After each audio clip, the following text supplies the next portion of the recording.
Hello and welcome to Arunika study. Guys, मैं आशीष पांडे आप सबका स्वागत करता हूं अरुणिका स्टडी में। और आज से हम लोग शुरू कर रहे हैं मैथमेटिक्स का एक क्रैश कोर्स। और इसमें हम लोग सीटेट 2022 जो दिसंबर जनवरी में होने वाला है उसके लिए पूरा पूरा मैथमेटिक्स पढ़ेंगे। एक एक मतलब हर एक टॉपिक को कवर करेंगे। तो बहुत ही मजेदार सेशन होने वाला है ये। तो पूरे आखिरी तक आप लोग जरूर देखिएगा और कमेंट करके बताइएगा कि कैसा लगा आपको। आज मैं आपको यहाँ पे दिख नहीं रहा हूँगा, लेकिन स्क्रीन मेरी पूरी आपको दिख रही होगी। मैं अभी दिख नहीं रहा हूँ क्योंकि मेरे कुछ सेटअप में इशू है, इस वजह से मैं मतलब मेरी कैमरा मेरे ऊपर नहीं आ पा रहा है। तो वो कुछ इशू है, तो इशू जैसे ही रिजॉल्व हो जाएगी मैं आपको दिखने लगूंगा, तो पूरी और अच्छी तरीके से क्लास शुरू हो जाएगी। तो शुरू करेंगे हम लोग आज से अपना सेशन। और ये आज का पहला कोर्स है। कोर्स ये है नंबर सिस्टम। अभी तक इसके कोर्स का नाम कुछ नहीं रखा गया है, तो आप लोग चाहें तो इसका नाम भी सजेस्ट कर सकते हैं। तो नंबर सिस्टम से शुरू करने वाले हैं हम लोग आज। तो चलिए शुरू करते हैं। और सबसे पहले हम लोग नंबर सिस्टम के बारे में जान लेते हैं कि क्या होता है ये। तो जब नंबर सिस्टम हम लोग पढ़ते हैं तो नंबर सिस्टम में पढ़ते क्या है, तो नंबर सिस्टम में पढ़ते हैं हम लोग सबसे पहले नंबर्स। तो ये नंबर्स होता क्या है, तो चलिए सबसे पहले मैं ऊपर लिख देता हूं नंबर्स। ठीक है। नंबर्स को हिंदी में क्या बोलते हैं? संख्या बोलते हैं। ठीक है, संख्या बोलते हैं, संख्या बोलते हैं। अब आते हैं, मैं थोड़ा अपना पेन चेंज कर लूं और पेन चेंज करके आपको मैं बताता हूं कि क्या होता है, कैसे होता है।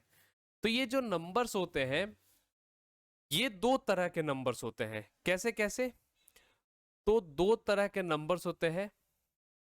चलिए यहां पे मैं दो तरह के नंबर्स बता देता हूं। पहला होता है आपका रियल नंबर।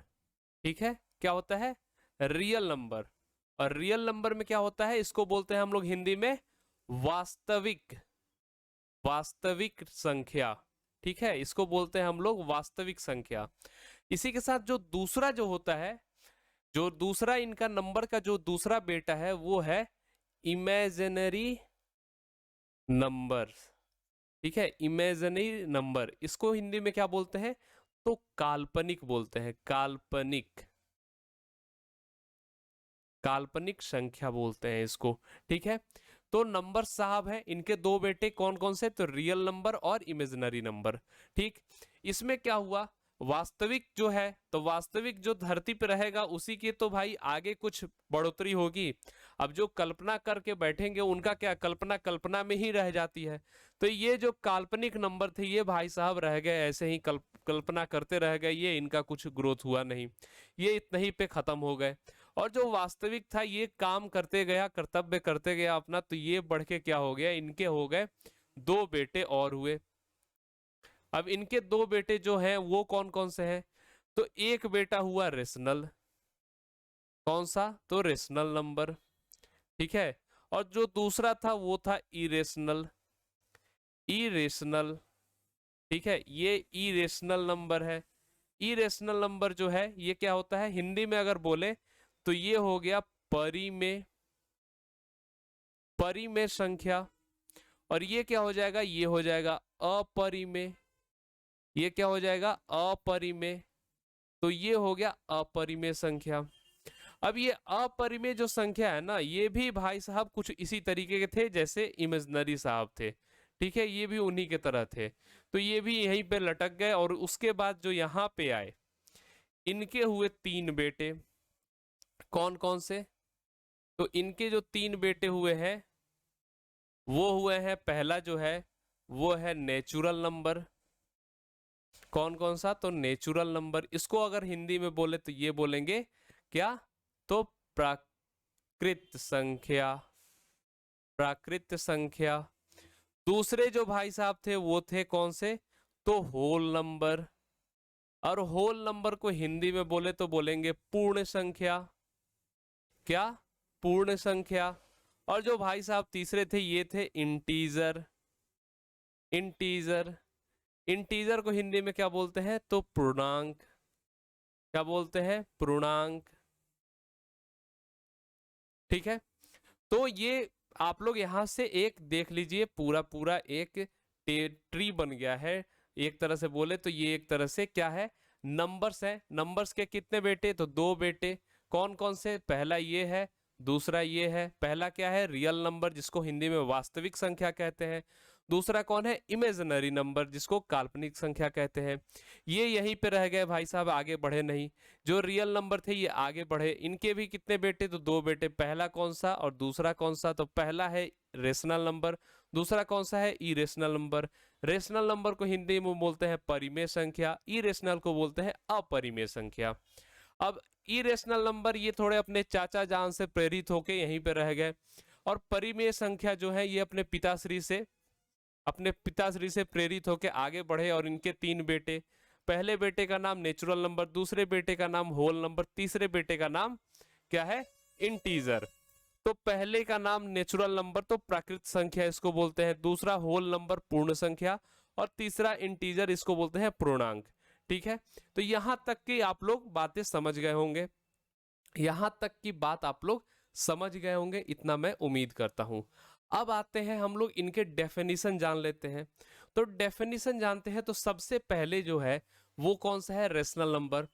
तो रेशनल नंबर क्या होता है, तो वैसे नंबर जो होते हैं जो p बाई क्यू के फॉर्म में हो। कैसे, p बाई क्यू के फॉर्म में हो।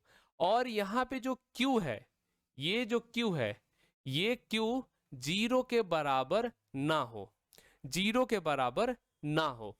तो ऐसी कौन कौन सी संख्या हो सकती है। अब अगर मैं लिख दूं 2/5, तो 2/5 लिख दूं तो यहाँ पे p बाई क्यू के फॉर्म में ये देखो हो रहा है। अगर मैं यहाँ पे बोल दूं जो p है वो 2 के बराबर है, जो q है वो 5 के बराबर है, और यहाँ पे जो q है वो 0 के बराबर नहीं है क्योंकि ये 5 के बराबर है। इसी तरीके से मैं बोल सकता हूँ 3/4, इसी तरीके से मैं बोल सकता हूँ 3/2, ऐसे ही मैं बोल सकता हूँ 6 या 5/4, 11/12। इस तरीके से हो सकता है। ये हो सकता है क्या, p बाई क्यू के फॉर्म में। तो जब p बाई क्यू के फॉर्म में हो जा रहा है और q 0 के बराबर नहीं हो रहा है, तो इसको क्या बोलेंगे हम, परिमेय संख्या। क्या बोलेंगे, परिमेय संख्या, यानी रियल नंबर्स बोलेंगे इसको। ठीक, अगर मैं पूछूं आपसे कि 3 जो है ये क्या रियल नंबर है, सॉरी ये क्या रेशनल नंबर है, क्या ये परिमेय संख्या है, तो आप लोग क्या बोलेंगे, हाँ है। क्या बोलेंगे, यस ये रेशनल नंबर है। कैसे है, तो ये तो p बाई क्यू के फॉर्म में नहीं दिख रहा है, तो जहां नीचे कुछ नहीं रहता है वहां पे क्या रहता है, एक रहता है। जहां नीचे कुछ नहीं रहता है वहां पे नीचे क्या रहता है, एक रहता है। तो ये क्या हो गया, परिमेय संख्या के मतलब जो कंडीशन थी, जो उसकी शर्तें थी, उसको पूरा कर दिया, तो ये क्या हो गया, परिमेय संख्या हो गया। इसी तरीके से एक भी परिमेय संख्या हो जाएगा, दो भी परिमेय संख्या हो जाएगा, तीन भी हो जाएगा, चार भी हो जाएगा, पांच भी हो जाएगा, छह भी हो जाएगा, सारी संख्या हो जाएंगी। अब मुझे बताओ आप लोग, अब मुझे बताओ कि क्या जीरो परिमेय संख्या हो सकता है। तो जीरो परिमेय संख्या हो सकता है p बाई क्यू के फॉर्म में। देख लो इसको, जब कुछ नहीं रहता है तो नीचे एक रहता है, और हमारे कंडीशन में क्या है कि q बस जीरो नहीं होना चाहिए, तो यहाँ पे q क्या है, एक है। तो q एक है और p जीरो है, तो p के लिए साथ कोई कंडीशन नहीं है, इसलिए ये क्या हो जाएगा, रेशनल नंबर हो जाएगा। तो आप लोग नोट में लिख दीजिए कि zero is also a rational number. ठीक है, हिंदी में अगर लिखना हो तो लिख सकते हैं जीरो भी एक परिमेय संख्या है। ठीक, अब आप मुझे ये बताओ कि 5/0 मैं कह दूं तो क्या ये परिमेय संख्या है, तो क्या हम बोलेंगे कि ये परिमेय संख्या नहीं है। क्यों नहीं है, क्योंकि जब p बाई क्यू यहाँ पे लिखते हैं तो ये जो q है ये जीरो के बराबर हो जा रहा है, और ये 5 जो है, 5 ये p जो है वो 5 के बराबर हो जा रहा है। तो हम लोग जानते हैं कि q जो है वो जीरो के बराबर नहीं होना चाहिए, तो इस वजह से ये नहीं होगा रेशनल नंबर। ठीक, उम्मीद कर रहा हूं कि आप लोग समझ गए होंगे। तो मैं आगे बढ़ूं, तो चलिए अब आगे बढ़ते हैं और आगे जानते हैं फिर कि इरेशनल नंबर क्या होता है। तो इरेशनल नंबर वही होगा जो p बाई क्यू के फॉर्म में ना हो सके। जैसे हमने पीछे लिखा था 5/0, ठीक है। 5/0 जब लिख दिया तो ये जब p बाई क्यू के फॉर्म में नहीं बन रहा है, जहां पे q जो है वो नॉट इक्वल टू 0 होना चाहिए, वो नहीं हो रहा है, तो ये क्या बोल देंगे, इरेशनल नंबर बोल देंगे। इसी के साथ साथ एक पॉइंट और यहाँ पे मैंने लिखा है कि नंबर्स जो होने चाहिए वो रूट के नीचे होने चाहिए। जैसे √5, √3, √2, ये सब क्या हो जाएंगे, रूट के तहत संख्याएं जो होंगी वो क्या हो जाएंगी, इरेशनल नंबर हो जाएंगी। ठीक है, रूट के तहत जो संख्याएं होंगी वो क्या हो जाएंगी, इरेशनल नंबर हो जाएंगी, यानी अपरिमेय संख्या हो जाएंगी। अगर मैं आपसे पूछ दूं एक क्वेश्चन कि क्या √4 इरेशनल होगा या नहीं होगा, इरेशनल होगा या नहीं होगा, यस और नो में आपको जवाब देना है। तो आप क्या जवाब देंगे, ये जवाब देंगे कि ये नहीं होगा। अब क्यों नहीं होगा वो जान लेते हैं। √4 को हम ऐसे लिख सकते हैं 2 × 2, और रूट में जानते हैं स्क्वायर रूट है यानी वर्ग रूट है, तो इसमें क्या होता है, ये बराबर क्या हो जाएगा, 2 हो जाएगा। तो ये तो 2 के बराबर हो गया भाई। तो जब 2 के बराबर हो जाएगा तो 2 हमने तो देखा था कि 2 क्या होता है, 2 होता है रेशनल नंबर। क्या होता है, रेशनल नंबर, परिमेय संख्या। तो यहां भी ये 2 के बराबर हो गया, तो ये क्या हो जाएगा, परिमेय संख्या, यानी ये इरेशनल इरेशनल नहीं होगा। ठीक है, इरेशनल नहीं होगा। तो याद रखिए आप लोग, याद रखिए कि जो परफेक्ट स्क्वायर होते हैं, जो परफेक्ट वर्ग होते हैं, जैसे जैसे जैसे 2 के स्क्वायर क्या हो गया 4, 3 का स्क्वायर क्या हो गया 9, 4 का स्क्वायर क्या हो गया 16, 5 का स्क्वायर क्या हो गया 25, 6 का स्क्वायर क्या हो जाएगा 36। तो इस तरीके के जो स्क्वायर हैं, इस तरीके के जो स्क्वायर हैं, वो स्क्वायर जो होते हैं उनका जो रूट होता है वो रेशनल होता है, परिमेय संख्या होता है, ना कि अपरिमेय संख्या होता है। तो ये चीज आप लोग याद रखिएगा, क्या होता है कि रूट के तहत नंबर जो होता है वो अपरिमेय होता है। लेकिन लेकिन ये आप लोग अपने कॉपी में लिख लीजिए, लेकिन जो परफेक्ट स्क्वायर यानी परफेक्ट वर्ग जो होते हैं उनके रूट्स परिमेय संख्या होते हैं। ठीक है, उनके रूट्स परिमेय संख्या होते हैं। अब चलिए एक बड़ी ही इंटरेस्टिंग मैं चीज आपको बताने वाला हूं। आप लोग पढ़ते होंगे पाई, एक ये पाई पढ़ते होंगे, और ये पाई जो होता है इसके वैल्यू आप लोग पढ़ते होंगे 22/7। तो अगर मैं पूछ दूं कि ये जो पाई होता है ये रेशनल है, परिमेय संख्या है, या इरेशनल है, तो आप लोग क्या बताएंगे, आप लोग क्या बताएंगे। तो आपको दिखता होगा कि पाई जो होता है वो 22/7 के बराबर होता है, और 22/7 जो है वो p/q को फॉलो कर रहा है, p/q के शर्तों को पूरा कर रहा है। तो पाई क्या हो जाना चाहिए, रेशनल नंबर हो जाना चाहिए। तो जो पाई होता है वो रेशनल नंबर नहीं होता है, सबसे बड़ी बात। लेकिन वही 22/7 जो होता है ये रेशनल नंबर होता है। तो भाई क्या है, तो ये जो पाई है ये पाई होता है इरेशनल नंबर।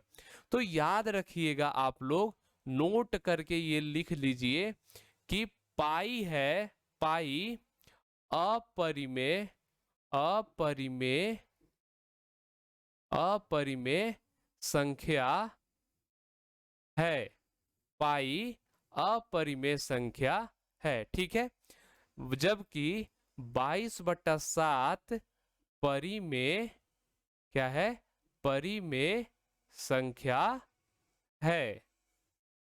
ये चीज आप लोग याद करके और अपने नोट्स में लिख लीजिए कि जो पाई होता है वो परिमेय संख्या होता है, और 22/7 जो है, सॉरी, पाई जो होता है वो अपरिमेय होता है, और 22/7 जो है वो परिमेय संख्या होता है। ठीक, उम्मीद करता हूं आप लोग इस बातों को समझ रहे होंगे। चलिए अब हम लोग आगे बढ़ते हैं और आगे देखते हैं कि क्या है। तो आगे अब हम लोग पढ़ेंगे वही रेशनल नंबर के पहले सुपुत्र के बारे में। जो पहले सुपुत्र थे नेचुरल नंबर यानी प्राकृत संख्या, इनके बारे में। तो भैया हमसे पूछा गया कि प्राकृत संख्या क्या है, तो मैं इसका जवाब दूंगा एक बहुत ही विचित्र तरीके से। अब विचित्र तरीका क्या है भाई, क्योंकि मैं विचित्र तरीके में बहुत ज्यादा विश्वास करता हूं। तो चलिए, एक पार्टी हुई, ठीक है। अब हमारे जितने भी साथी गण हैं जो यहाँ पे पढ़ाई कर रहे हैं इस चैनल पे, वो साथी गण में किसी एक के घर पार्टी हुई और वो अपने सारे साथियों को बुला लिया, लेकिन हमें भूल गया। चलो भाई, हमें भूल गए, हमें नहीं बुलाए, लगा होगा कि हम कहीं उनके ज्यादा रसगुल्ले खा जाए, ठीक, ज्यादा मिठाइयाँ खा जाए। चलिए, हमें नहीं बुलाया तो अपने साथियों को बुलाया। अब जब साथी जब गए पार्टी में, अटेंड कर लिए, पार्टी में खूब खाए पिए, बाहर निकले, अगले दिन बैठ के सब लोग बातें कर रहे हैं कि भाई मैंने तो 8 रसगुल्ले खाए। एक बोल रहा है भाई मैंने तो भाई 16 रसगुल्ले खा लिए। एक बोल रहा है भाई घर से खाना खा के गया था लेकिन फिर भी थोड़ा बहुत करके 22 रसगुल्ले खा ही लिया है मैंने। तो भैया वो जब घर से खा के गए थे तो 22 रसगुल्ले खाए हैं। चलो, इसी तरीके से बैठ बैठ के सब लोग कुछ ना कुछ बताए, और जो बेचारा वो जिसके घर पार्टी था वो बोल रहा है कि मैंने तो भैया एक ही रसगुल्ला खाया। लो, जिसके घर पार्टी थी वही एक ही रसगुल्ला खाया। तो यहाँ पे हम लोग क्या कर रहे थे, यहाँ पे हम लोग क्या कर रहे थे कि रसगुल्लों को हम लोग गिन रहे थे, गिन गिन के बता रहे थे कि हमने इतना रसगुल्ला खाया, तो हमने इतना रसगुल्ला खाया। तो जब हम लोग गिनती के रूप में आते हैं, गिनती के रूप में जिन नंबर्स को यूज करते हैं उसको क्या बोलते हैं, उसको बोलते हैं नेचुरल नंबर्स, ठीक है। तो यहाँ पे मैंने क्या लिखा है, गिनती करते समय हम जिन संख्याओं का उपयोग करते हैं उसे हम लोग नेचुरल नंबर बोलते हैं, ठीक है। जैसे 1 2 3 4 5 6 7 8 9, उसी तरीके से अब मुझसे कोई बोल दे कि 12 क्या नेचुरल नंबर है, तो है। क्या 18 नेचुरल नंबर है, तो है। क्या 24 नेचुरल नंबर है, तो है। 100 नेचुरल नंबर है, तो है। 1000 नेचुरल नंबर है, तो है। 1 लाख नेचुरल नंबर है, तो है। मतलब क्या हुआ कि ये अनंत, इन्फिनिटी तक है, ये पूरा नेचुरल नंबर ही है, ठीक है। तो आप लोग यहाँ तो पहले बेटे को समझ लिए, जो रेशनल नंबर के पहले बेटे थे नेचुरल नंबर, उसको आप लोग समझ लिए, ठीक। क्वेश्चंस कैसा आता है मैं वो भी आपको दिखाने वाला हूं, तो बस समय के साथ आप लोग चलते रहिए, मैं सब कुछ बताने वाला हूं आप सब लोगों को। चलिए दूसरे बेटे को देखते हैं, इनके बारे में जानते हैं। तो ये है होल नंबर यानी पूर्ण संख्या। तो होल नंबर जब हम लोग जानते हैं, तो मैंने क्या आपको बोला था, मैंने बोला था कि भाई पार्टी हुई, मुझे भूल गए और बाकी सब लोग गए, और पार्टी वाले को खुद ही एक रसगुल्ला मिला। और जब मुझे भूल गए तो मुझे कितने रसगुल्ले मिले, तो मुझे मिले लड्डू, लड्डू का मतलब 0, तो मुझे मिल गए 0 रसगुल्ले। तो वही बात हो गई। अब हम यहाँ सब लोग मिल के बैठे हैं ना, ये एक पूरा पूरा जो हम लोगों का है अरुणिका स्टडी, जो हमारे साथी गण यहाँ पे पढ़ रहे हैं और जो मैं हूँ यहाँ पे आप लोगों को पढ़ा रहा हूँ, तो हम सब लोग मिलके एक यूनिट बने हैं, यहाँ पे एक परिवार की तरह बने हुए हैं। तो हम सब में क्या हो गया कि हम लोग पूरा मिलके एक पूर्ण हुए हैं। तो उसी तरह ये पूर्ण संख्या है, ये पूर्ण संख्या है जिसमें मेरे पास 0 रसगुल्ले हैं और जो पार्टी वाला है उसके 1, और बाकी लोग 2 3 4 5 6 7 8 9 ऐसे रखे हुए हैं। तो इसका मतलब ये क्या हो गया, ये हो गया पूर्ण संख्या। और पूर्ण संख्या को अगर हम लोग डेफिनेशन में, परिभाषा में बोले, तो बोलेंगे वे संख्याएं जिसमें प्राकृत संख्याएं और शून्य शामिल हैं, तो उनको हम लोग क्या बोलते हैं, पूर्ण संख्या बोलते हैं। बात को आप लोग समझ गए होंगे, मैं उम्मीद कर रहा हूं आप लोग बातों को मेरी समझ रहे होंगे, ठीक। तो पूर्ण संख्या आप लोग समझ लिए, 0 से लेकर 1 2 3 एकदम चलते चलते अनंत तक सब जो है वो पूर्ण संख्या है। अब आते हैं इनके तीसरे बेटे को देखते हैं। तीसरे बेटे कौन थे भाई? इंटीजर। इंटीजर को क्या बोलते हैं? पूर्णांक। पूर्णांक को हम लोग अभी पढ़ने वाले हैं, ठीक। तो पूर्णांक क्या होता है वो समझिए। अच्छा, मैं अगर बात करूं कि अगर हमारे इन्हीं परिवार में कोई महान ऐसा भी तो नहीं है जो ये बोले जाके कि पार्टी में मैंने -5 रसगुल्ले खा लिए। अगर ऐसा कोई बोलने वाला है, अगर कोई ऐसा बोलने वाला है, तो वो पक्का निगेटिव पर्सन है। और जब वो निगेटिव पर्सन हमारे बीच घुस गया तो समझो कि वो ऋणात्मक संख्या हो गया। और वो जब मिल जाएगा इन होल नंबर में, इन पूर्ण परिवार में, तो वो अगर मिल गया तो बना देगा क्या? इंटीजर। इसका मतलब हो गया कि 0 1 2 3 4 तो है ही, साथ में -1 -2 -3 -4 भी है, -5 भी है और -6 भी है। इसी तरह जिस तरीके से इधर हम लोग बढ़ते बढ़ते इन्फिनिटी तक जा रहे हैं, उसी तरह इधर बढ़ते बढ़ते -इन्फिनिटी तक हम लोग जाएंगे। यानी -इन्फिनिटी से चलते चलते -4 -3 -2 -1 0 1 2 3 4 और चलते चलते ये इन्फिनिटी तक गया है। समझ गए? तो उसको हम लोग क्या बोलते हैं? उसको बोलते हैं इंटीजर्स। उसको क्या बोलते हैं? उसको बोलते हैं पूर्णांक। ठीक है, ये आप लोग अब समझ गए होंगे। मैंने क्या बताया कि हमारे इस परिवार में अगर कोई निगेटिव पर्सन, यहां देखो निगेटिव नंबर लिखा है ना मैंने, उसी तरह निगेटिव पर्सन कोई घुस गया, यानी ऋणात्मक संख्या कोई, निरात्मक पर्सन कोई आ गया, तो वो क्या बना देगा? वो हमारे परिवार को बना देगा इंटीजर। वो क्या बना देगा? वो बना देगा पूर्णांक। ठीक है, तो आप लोग समझ गए होंगे कि ये क्या होता है। अब मेरे पास कुछ सवाल हैं।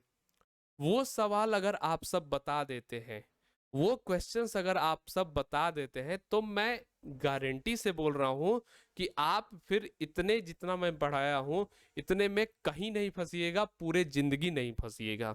चलिए वो क्या क्या सवाल हैं ये देखिए। मेरे पास 5 सवाल हैं यहाँ पे, ठीक। और इन 5 सवाल के जवाब हैं। पहले पढ़ते हैं क्वेश्चन क्या है।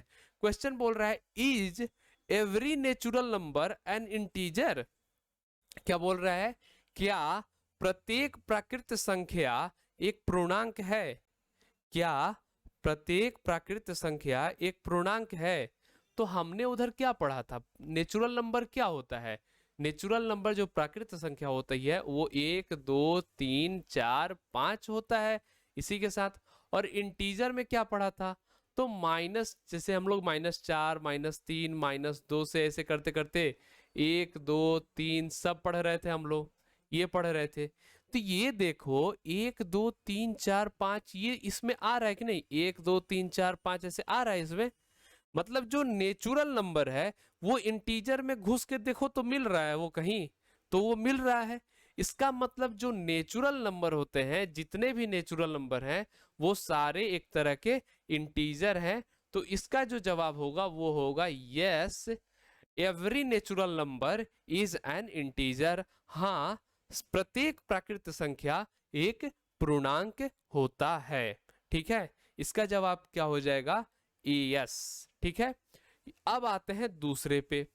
कहाँ गया भैया पेन मेरा? दूसरा क्वेश्चन। दूसरा क्वेश्चन क्या बोल रहा है? Is every whole number an integer. क्या प्रत्येक पूर्ण संख्या एक पूर्णांक है?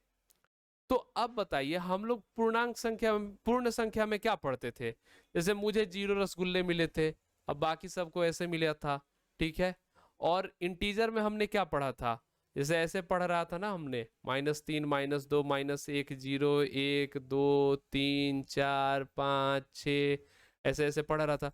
ये देखो 0 के साथ साथ ये सारे नंबर इसमें दिख रहे हैं, तो ये दिख रहे हैं, इसका मतलब जितने भी प्रत्येक पूर्ण संख्या है वो एक पूर्णांक है। तो यहां भी क्या जवाब हो जाएगा? वो हो जाएगा यस। ठीक, अब आते हैं अपने अगले क्वेश्चन, तीसरे नंबर क्वेश्चन पे। तीसरे नंबर क्वेश्चन में क्या बोल रहा है? Is every natural number a whole number. क्या प्रत्येक प्राकृत संख्या एक पूर्ण संख्या है? तो नेचुरल नंबर जो है वो हमने यहां देखा ही है, क्या है? 1 2 3 4 5 ऐसे करके। और होल नंबर क्या था? 0 1 2 3 4 5 6 ऐसे। और ये भी हमने पढ़ा था कि नेचुरल नंबर के साथ साथ जीरो को मिला दिया जाए तो होल नंबर हो जाता है। यानी जितने भी नेचुरल नंबर होते हैं वो एक तरह के होल नंबर भी होते हैं। तो इसका भी जवाब क्या हो जाएगा? यस। ठीक। अब आते हैं इधर। अब ये बोल रहा है चौथा नंबर जो क्वेश्चन है ये बोल रहा है is every whole number a natural number? क्या प्रत्येक पूर्ण संख्या एक प्राकृत संख्या है? तो पूर्ण संख्या में हमने क्या पढ़े थे? 0 1 2 3 4 ऐसे पढ़ रहे थे। नेचुरल नंबर में क्या? 1 2 3 4 5 ऐसे। तो इतना देखिए ये सब तो मिल रहा है इसमें, लेकिन जीरो नहीं मिल रहा है। जीरो जब नहीं मिल रहा है तो ये क्या हो जाएगा कि सारे होल नंबर, प्रत्येक होल नंबर प्राकृत संख्या नहीं होते हैं। तो इसका जवाब हो जाएगा नो। इसका जवाब हो जाएगा नो। अब आते हैं पांचवें क्वेश्चन पे। पांचवा जो क्वेश्चन है is every integer a natural number? तो इंटीजर में हम क्या पढ़ते थे? -4 -3 -2 -1 0 1 2 3 4। और नेचुरल नंबर में 1 2 3 4 करते थे। तो ये नेचुरल नंबर में निगेटिव वाला भी नहीं आ रहा है, जीरो भी नहीं आ रहा है। इसका मतलब सारे इंटीजर, सारे पूर्णांक नेचुरल नंबर यानी प्राकृत संख्या नहीं होते हैं। तो इसका भी जवाब क्या हो जाएगा? इसका भी जवाब हो जाएगा नो। तो उम्मीद कर रहा हूं कि इस तरीके से आप लोग बहुत अच्छे तरीके से समझे होंगे इन सब पांचों क्वेश्चन से। इन 5 क्वेश्चन से आपका पूरा अभी तक का कॉन्सेप्ट क्लियर हो गया होगा, उम्मीद ये मैं कर रहा हूं। चलिए आगे बढ़ते हैं। और आगे बढ़ते हैं तो देखते हैं अगले कुछ बातों पे देखते हैं। तो कुछ होते हैं स्पेशल टाइप्स ऑफ नंबर, संख्या के कुछ और प्रकार होते हैं। और वो क्या क्या है? तो इवन नंबर, इसको हिंदी में बोलते हैं सम संख्या। तो बस ये आप लोग इसका स्क्रीनशॉट ले लीजिए, क्योंकि ये आपको याद रहेगा, कभी भी आपको रिवाइज करने के लिए ये बहुत आराम मिलेगा। तो इसका आप लोग क्या कर लीजिए, इसका ले लीजिए स्क्रीनशॉट और मैं इसको समझा देता हूं। यहाँ पे मैंने क्या लिखा है? इवन नंबर में ये लिखा है डिविजिबल बाई 2, यानी 2 से भाग लग जाए। 2 से क्या हो जाए? भाग लग जाए और पूरा पूरा विभाजित हो जाए, तो उसको क्या बोलते हैं? Even number. जैसे इवन नंबर में क्या हो गया? जैसे मान लो 14 बोल दिया, 14 में 2 से भाग दो तो हो जाता है ये 7 बार में कट जाएगा। मैंने बोल दिया 4 8 6, ठीक है, ये सब क्या हो जाएंगे? Even number. ठीक है, यहाँ पे मैं आगे से आपको अच्छे से समझाता हूँ इसको। ऑड नंबर देख लीजिए, जो नॉट डिविजिबल बाई 2 यानी 2 से भाग ना लग सके। प्राइम नंबर क्या होता है? डिविजिबल बाई 1 और इटसेल्फ, मतलब उनके दो ही गुणनखंड हो। उनके दो ही गुणनखंड हो, वो कौन कौन से हो? एक और वो खुद। ठीक। कंपोजिट नंबर में उनसे 2 से ज्यादा उनके फैक्टर्स हो, यानी 2 से ज्यादा उनके गुणनखंड हो। और को प्राइम, ये सब मैं अभी बताता हूं आपको, इसका स्क्रीनशॉट ले लीजिए आप लोग। अब आते हैं, हम लोग पढ़ते हैं क्या? Even number.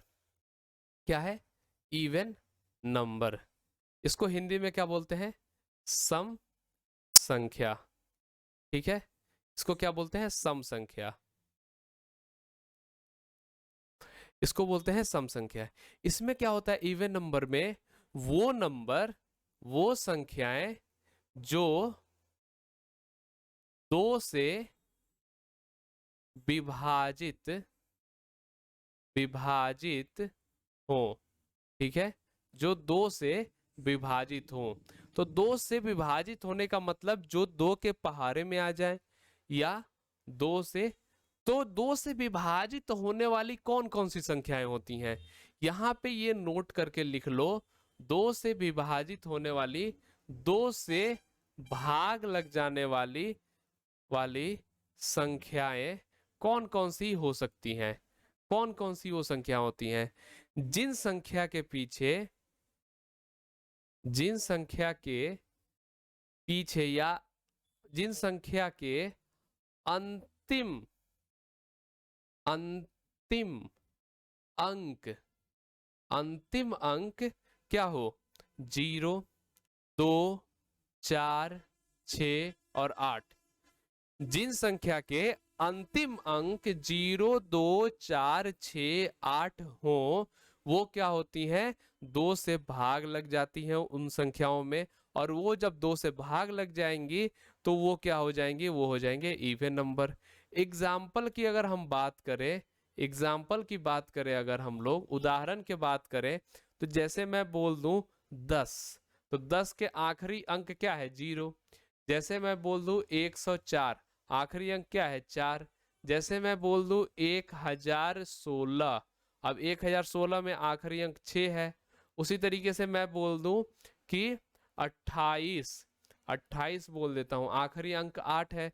तो ये सब संख्याएं जो होंगी वो क्या होंगी, इवन नंबर होंगी। क्यों, क्योंकि इनमें 2 से भाग लग जाएगा। वहीं अगर मैं बोल दूं 31, तो इसमें ना, इसमें देखो ये सारी संख्याएं हैं आखिरी में, नहीं है, तो ये क्या होगा, ये इवन नंबर नहीं होगा, ये सम संख्या नहीं होगा। ठीक है, ठीक है, यहां तक आप लोग बात समझ गए होंगे। अब चलिए आगे बढ़ते हैं। अब क्या आता है, अब आता है ऑड नंबर। क्या आता है, ऑड नंबर। इसको क्या बोलते हैं, विषम, विषम संख्या। इसको क्या बोलते हैं, विषम संख्या। अब ये क्या होता है वो समझिए। ये होता है विषम संख्या, जिन संख्या में, जिन संख्या में, जिन संख्या में 2 से भाग या 2 से विभाजित ना हो, 2 से भाग ना लगे, ठीक है, 2 से भाग ना लगे, वो क्या हो जाती है, विषम संख्या। यानी ऐसा भी बोल सकते हैं, जिन संख्या के अंतिम अंक, अंतिम अंक, अंतिम अंक क्या हो, अंतिम अंक 2, 0, 2, 4, 6, 8 के अलावा कोई दूसरा अंक हो, वो, ऐसे लिखो, वो विषम संख्या होती हैं। वो क्या होती हैं, विषम संख्या होती हैं। जैसे 31 हो गया, आखिरी अंक देखो, ये 0, 2, 4, 6, 8 नहीं है, तो ये क्या हो जाएगा, विषम संख्या। मुझे पेन का कलर चेंज करने दो। अब 59 मैंने लिख दिया, इसमें भी नहीं है, ये देखो। अब मैंने लिख दिया 1000, नहीं 10,009, ठीक, ये हो गया। या लिख दो 1017, 10,017, ये भी नहीं है। 1003 लिख दूं, ये भी नहीं है। तो इन सब संख्याओं में वो क्या हो जाएंगे, ऑड नंबर हो जाएंगे। ठीक है, बात को आप लोग समझ लिए। अब एक इंपॉर्टेंट चीज समझ लीजिए, वो क्या है कि जब भी हम लोग लगातार कोई संख्या लिखते हैं, लगातार कुछ भी, अच्छा एक चीज और नोट करके आप लोग लिख ले, एक चीज और नोट करके लिख ले, 0 एक सम संख्या, सम संख्या है। ये आप लोग नोट करके लिख लीजिए। अब आता हूं मैं एक जरूरी चीज।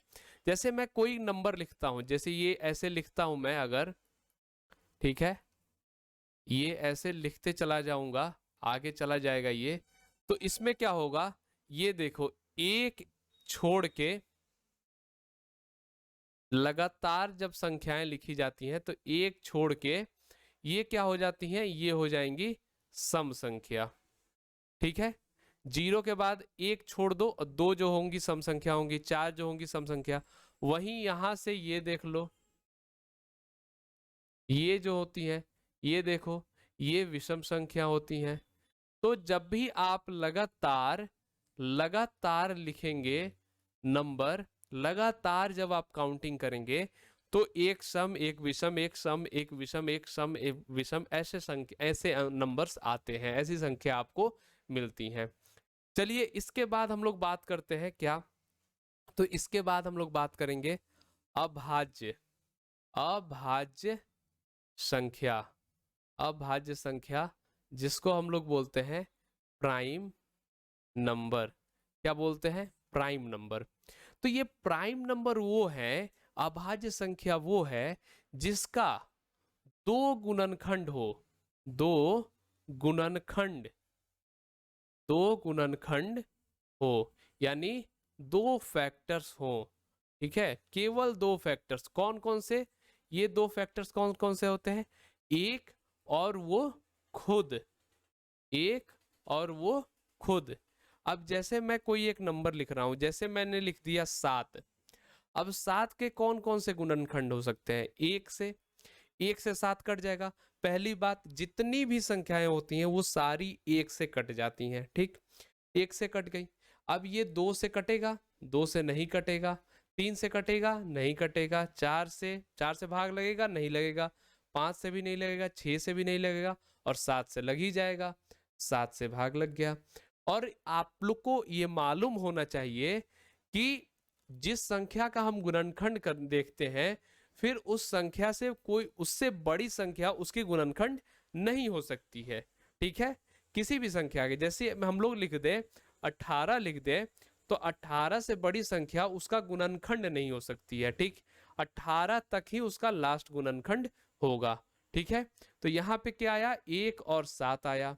इसी तरीके से कुछ और अगर हम एग्जाम्पल लें, तो अगर अभाज्य संख्या की हम बात करें तो ये हो सकते हैं 2, 3, 5, 7, 11, 13, 17, 19, 23, 29, 31, 37, 37 के बाद आपके आता है 41, 43। तो ये सब जिसका मतलब एक से ज्यादा गुणनखंड, मत सॉरी, 2 से ज्यादा गुणनखंड ना हो, और दो गुणनखंड कौन कौन सा हो? एक और वो खुद। 2 का क्या होगा? 1 और 2। 3 का क्या होगा? तो 3 का क्या हो जाएगा? 1 और 3। 5 का क्या होगा? 1 और 5। अगर इससे आप लोग ना समझ में आए तो और भी तरीके हैं, गुना करके भी देख सकते हैं, ये बेटर है। 1 और 7। 11 का देखें तो 1 और फिर 11 ही रहता है। तो इसी तरीके के इन संख्याओं का जो प्राइम नंबर जो है, ये सब ये प्राइम नंबर हैं, इनके दो ही गुणनखंड होते हैं। वहीं अगर हम बात करें, क्या बात करेंगे? भाज्य संख्या। भाज्य, अरे यार, भाज्य संख्या, इसको क्या बोलते हैं अंग्रेजी में? Composite number. Composite, composite number. ठीक है, इसको हम लोग बोलते हैं कंपोजिट नंबर। ये क्या होते हैं? तो इन्हें भी जान लेते हैं हम, क्यों छोड़ेंगे। इनका 2 से अधिक, या सीधी बात, जो प्राइम ना हो, प्राइम नंबर यानी अभाज्य नंबर ना हो। ठीक, अब ना हो जैसे कौन कौन से हो गए? 4 हो गए। 4 के कितने गुणनखंड हो जाएंगे? 1 हो जाएगा, 2 हो जाएगा, 4 हो जाएगा। ठीक, 6, 1, 2, 3, 6, 8, 1, 2, 3, 4, 8, लिख दें 9, 1, 3 और 9। तो 2 से अधिक गुणनखंड हो जा रहे हैं इनके। तो ये सब क्या है? ये सब भाज्य संख्या है, कंपोजिट नंबर है। ठीक है, तो ये भी आप लोग समझ गए होंगे। अब एक यहाँ पे नोट करके एक चीज लिखिएगा, नोट करके, कि 1 is neither prime nor composite. 1 is neither prime नर कंपोजिट। एक ना तो अभाज्य, अभाज्य है, ना ही भाज्य है। ठीक है, ये आप लोग नोट करके लिख लीजिए। जो एक होता है, 1 होता है, वो क्या होता है? ना ही भाज्य होता है, ना ही अभाज्य होता है, ये कोई नहीं होता है। ठीक है, एक कुछ भी नहीं होता है, क्योंकि उसका एक ही गुणनखंड है। और प्राइम में क्या होता है? 2 गुणनखंड देखे जाते हैं। कंपोजिट में क्या होता है? 2 से अधिक गुणनखंड देखे जाते हैं। लेकिन 1 का क्या होता है? एक ही गुणनखंड होता है। ठीक है, तो ये क्या हो जाएगा? Neither prime nor composite. अब हम लोग एक चीज और यहाँ पे मैं बता दूं, कि ये जो प्राइम और कंपोजिट देख रहे हैं ये किस में देख रहे हैं, ये सारे नेचुरल नंबर्स के होते हैं, सारे प्राकृत संख्या के ही वो होते हैं, ये होल नंबर के नहीं देखे जाते हैं, ये नेचुरल नंबर के देखे जाते हैं। ठीक, इसी के साथ साथ एक चीज और मैं आपको बता दूं यहाँ पे, चलिए एक मुझे लेना पड़ेगा, नया विंडो लेना पड़ेगा, स्क्रीन लेना पड़ेगा। चलिए यहाँ पे मैं एक स्क्रीन ले लेता हूं। अब मैं आता हूं बात करने को प्राइम नंबर पे, को प्राइम नंबर्स। और ये चीज बड़ा अच्छे से ध्यान से सुनिएगा कि को प्राइम नंबर्स इसको बोलते हैं सहसंयुक्त नंबर्स। ठीक है, सहभाज्य संख्या भी बोलते हैं। ठीक, ये क्या होते हैं, तो वैसी दो संख्याएं, वैसी दो संख्याएं, वैसी दो संख्याएं जिनका एक ही समान गुणनखंड, समान गुणनखंड हो, और वो समान गुणनखंड कौन सा होता है, और वो समान गुणनखंड कौन सा हो सकता है, आप खुद बताइए। मैंने क्या बोला था, और वो समान गुणनखंड वो एक होता है। मैंने क्या बताया था कि एक ऐसा नंबर है जो सबसे मतलब सबको भाग, सब में उससे भाग लग जाता है, सारे नंबर में एक से भाग लग जाता है। तो अगर मैं यहाँ पे एग्जाम्पल के तौर पे बात करूं, एग्जाम्पल के तौर पे बात करूं, 2 और 3, 2 और 3 में क्या हो जाएगा, 2 का 1 और 2 होता है, और 3 का 1 और 3 होता है। तो यहाँ पे कॉमन कौन सा हुआ, एक ही कॉमन हुआ, 1 जो है बस कॉमन है। तो ये क्या हो जाएंगे, ये को प्राइम नंबर्स हो जाएंगे। ठीक है, जैसे 3 और 4, जैसे 5 और 6, जैसे 4 और 5, जैसे 11 और 17, जैसे 11 और 15। तो यहाँ पे आप एक कॉमन चीज देख रहे हैं, एक कॉमन चीज ऐसे देख रहे होंगे कि इन सब में एटलीस्ट, एटलीस्ट मतलब कम से कम एक नंबर जो है इन दोनों में से वो क्या हो रहा है, प्राइम हो रहा है, अभाज्य हो रहा है। जैसे यहाँ पे 3 हो जा रहा है, जैसे यहाँ पे 5 हो गया, यहाँ पे भी 5 हो गया, यहाँ पे तो दोनों है, यहाँ पे 11 हो जा रहा है, यहाँ पे भी दोनों है। ठीक है, तो इस तरीके से भी आप लोग देख सकते हैं।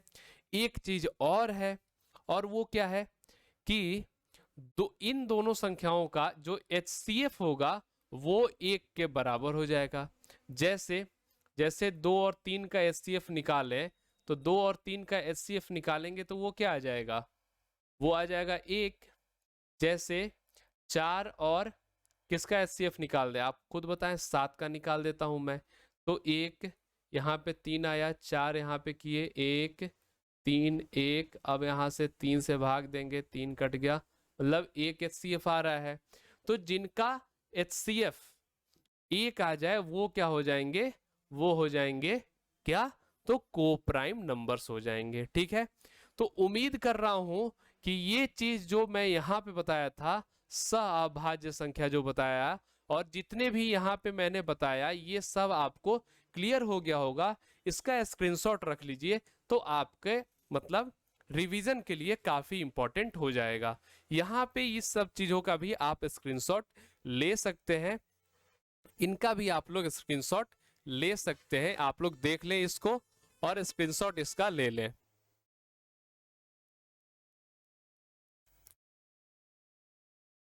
और अपने नोट्स खुद बनाएं। साथ ही एक चीज मैं बता दूं, जो लोग हमारे टेलीग्राम चैनल को ज्वाइन नहीं किए हैं वो इसको ज्वाइन कर लेंगे, लिंक डिस्क्रिप्शन में भी दिया हुआ है, या आप इन पे जाके अरुणेखा स्टडी सर्च कर सकते हैं। साथ ही हमारे इंस्टाग्राम को भी, इंस्टा को भी फॉलो कर सकते हैं आप लोग। ठीक, फेसबुक पे भी हमें फॉलो आप लोग कर सकते हैं, फेसबुक पेज भी है, लिंक जो है आपको डिस्क्रिप्शन बॉक्स में भी है, और आप लोग वहां पे जाके सर्च कीजिएगा तो भी मिल जाएगा, बहुत ही यूनिक नाम है। ठीक, तो चलिए, जो लोग हमारे चैनल पे नए होंगे चैनल को जरूर सब्सक्राइब करेंगे, और बताएंगे कि वीडियो उनको कैसा लगा, और कमेंट करके जरूर बताएं और साथ ही जो उनको अच्छा बुरा जो भी लगा सब कुछ बताएंगे, और शेयर सभी लोग करेंगे, लाइक भी सभी लोग करेंगे। मिलेंगे अब आपसे अगले क्लास में, तब तक के लिए ta ta bye bye and thank you. जय हिंद।